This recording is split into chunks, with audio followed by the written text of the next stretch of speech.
Always tracking, always alerting. Storm Team 8.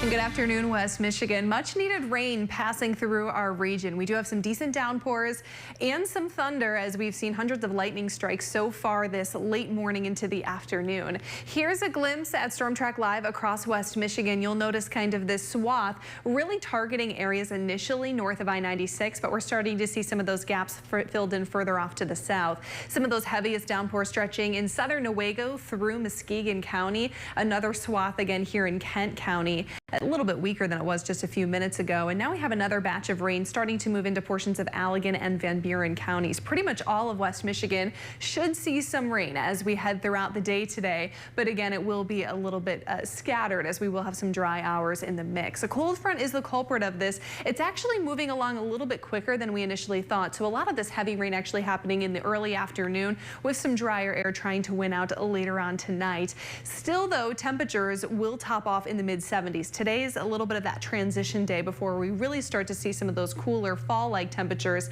make a return. So our futurecast still pulling in some showers and thunderstorms with this boundary as we head throughout the early evening, but I do think some drier air will win out later on tonight due to the speed of that front.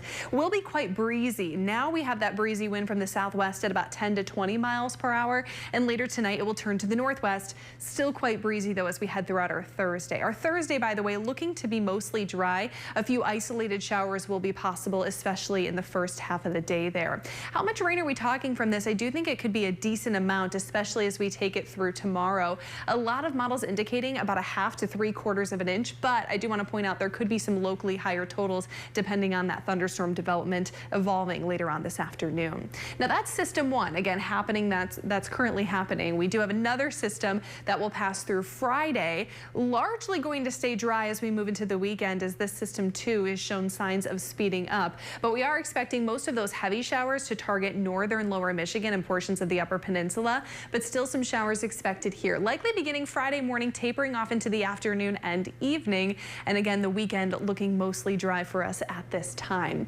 All in all, it's a busy 8-day forecast and a busy one as far as temperatures too. Big changes on the way. Today, again, mid-70s. Tomorrow and into the weekend, we'll hold on to highs in the low to mid-60s, which is pretty reflective of the high temperatures that we should be seeing in mid-October. So about 6 weeks ahead of schedule there. We'll also see those low temperatures be on the cooler side, dipping down to the 40s yet again. There is some signs though of warming up as we move towards early next week. We'll start to see the sunshine really win out, and that will help our high temperatures return to the mid to upper 70s towards the middle and end of next week. That'll bring up your high temperatures out there as well, but certainly a bit of a roller coaster 8-day forecast. Again, we'll continue tracking the showers and thunderstorms happening now as well as later this week, all coming up in the next half hour.